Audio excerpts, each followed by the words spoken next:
우리는 왜 아직도 전쟁 중이라고 말하는 걸까요? 지금 이 순간에도 서울의 화려한 불빛과 평양의 고요한 풍경 위로는 70년이 넘도록 끝나지 않은 전쟁의 그림자가 길게 드리워져 있습니다. 대부분의 사람들에게 6.25 전쟁은 흑백 사진 속에 갇힌 머나먼 과거의 이야기처럼 느껴질지 모릅니다. 하지만 사실 이것은 박물관에 전시된 역사가 아닙니다. 서류상으로만 멈춰 있을 뿐, 그 상흔과 긴장은 오늘날 우리의 삶과 국가의 운명에 직접적인 영향을 미치고 있는 여전히 살아 숨쉬는 현실이거든요. 이 미완의 전쟁을 이해하는 것은 곧 우리가 발 딛고 서 있는 지금 이 현실의 뿌리를 들여다보는 것과 같습니다. 1945년 8월, 길고 어두웠던 일제강점기가 끝나고 마침내 해방의 날이 밝았습니다. 거리로 쏟아져 나온 사람들은 서로를 부둥켜 안고 목이 터져라 만세를 외쳤죠. 아이들은 난생 처음 보는 태극기를 흔들며 골목을 뛰어다녔고, 어른들은 감격의 눈물을 흘리며 새로운 조국의 미래를 그렸습니다. 그들의 얼굴에는 드디어 우리 손으로 나라를 다시 세울 수 있다는 희망과 기대로 가득 차 있었습니다. 하지만 그 기쁨은 너무나도 짧았습니다. 해방된 조국 땅에는 곧 새로운 그림자가 드리우기 시작했거든요. 한반도의 북쪽에는 소련군이, 남쪽에는 미군이 일본군의 무장 해제를 명분으로 들어왔습니다. 서울의 거리에는 성조기가, 평양의 광장에는 붉은 깃발이 나부끼기 시작했습니다. 처음에는 그저 잠시 머물다 갈 손님이라고 생각했지만 현실은 달랐습니다. 북위 38도선을 경계로 그어진 보이지 않는 선은 점점 더 두껍고 높은 장벽이 되어갔습니다.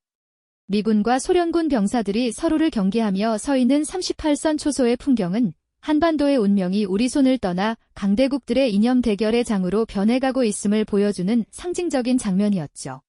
이념의 대립은 남과 북의 각기 다른 정부를 탄생시켰습니다. 남쪽에서는 이승만을 중심으로 자유민주주의를 표방하는 대한민국 정부가 수립되었고, 북쪽에서는 김일성을 중심으로 사회주의를 내세운 조선민주주의인민공화국이 세워졌습니다. 하나의 언어와 역사를 공유했던 민족이 하루아침에 두 개의 국가로 나뉘어 서로를 적대시하게 된 겁니다. 두 지도자는 라디오 연설을 통해 각자의 정당성을 주장했고, 38선 인근에서는 크고 작은 무력 충돌이 끊이지 않으며 불안감은 극에 달했습니다. 마치 거대한 폭풍을 앞둔 것처럼 한반도에는 무겁고 불길한 전운이 감돌고 있었습니다.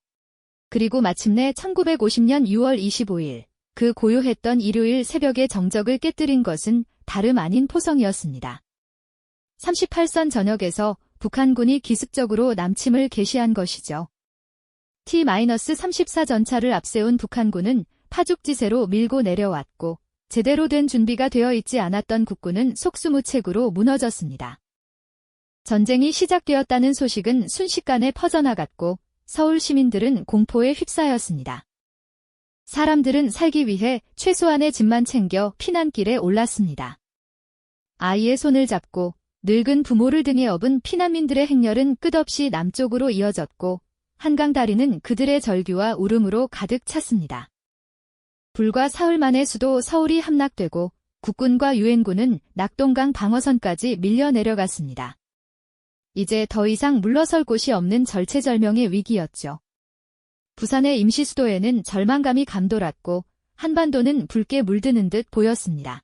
바로 그때 모두의 예상을 뒤엎는 거대한 반격이 시작되었습니다. 인천 앞바다, 칠흑 같은 어둠과 거센 파도를 뚫고 수백 척의 함대가 모습을 드러냈습니다. 바로 유엔군 총사령관 더글러스 맥아더가 지휘하는 인천 상륙작전이었습니다. 성공 확률이 극히 낮다는 모두의 반대를 무릅쓴 역사상 가장 대담한 도박이었죠. 작전은 기적처럼 성공했습니다. 허를 찔린 북한군의 보급로가 끊겼고 전세는 순식간에 역전되었습니다. 낙동강 전선에서 반격을 시작한 국군과 유엔군은 북진을 거듭하여 마침내 서울을 되찾았습니다. 중앙청에 다시 태극기가 개양되던 날, 시민들은 거리로 나와 눈물을 흘리며 환호했습니다. 잃어버렸던 희망을 되찾은 순간이었고, 이제 곧 통일이 눈앞에 다가온 것처럼 보였습니다. 통일의 희망을 품은 국군과 유엔군은 38선을 넘어 북으로, 더 북으로 진격했습니다. 압록강까지 다다른 병사들은 손에 잡힐 듯 가까운 만주 땅을 바라보며 전쟁이 곧 끝날 것이라 믿었습니다.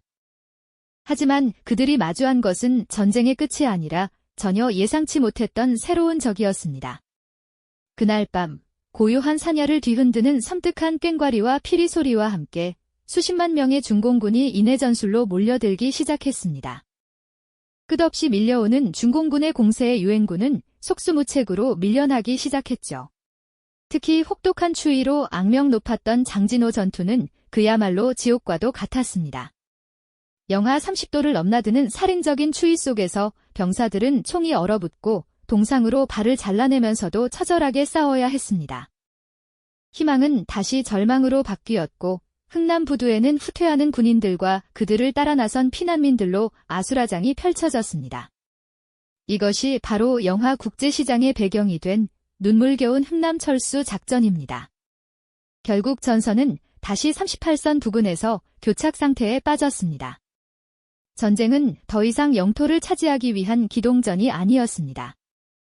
이름 모를 고지 하나를 뺏고 빼앗기 위해 수많은 젊은 목숨이 희생되는 끔찍한 소모전으로 변해버렸습니다. 매일 밤낮으로 포탄이 오갔고 병사들은 참호 속에서 기약 없는 싸움을 이어가야 했습니다. 전쟁은 끝날 기미를 보이지 않았고 양측 모두 지쳐가고 있었습니다.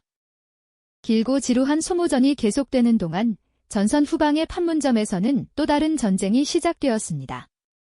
총성 없는 전쟁, 바로 휴전 협상이었습니다. 딱딱한 표정의 대표단들이 협상 테이블에 마주 앉았지만 회담은 처음부터 삐걱거렸습니다. 군사분계선을 어디에 그을 것인가, 그리고 전쟁 포로들을 어떻게 송환할 것인가 하는 문제를 두고 양측의 입장은 팽팽하게 맞섰습니다.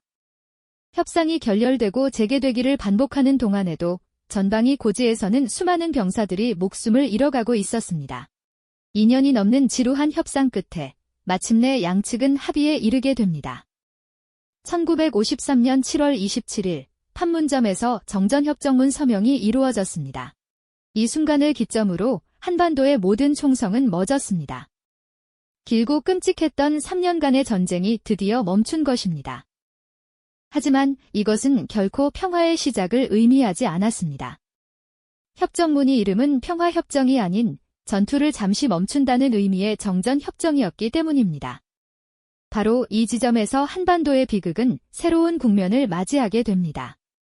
총성은 멎었지만 전쟁은 공식적으로 끝나지 않았습니다. 전쟁은 멈췄지만 분단은 비로소 시작된 것입니다.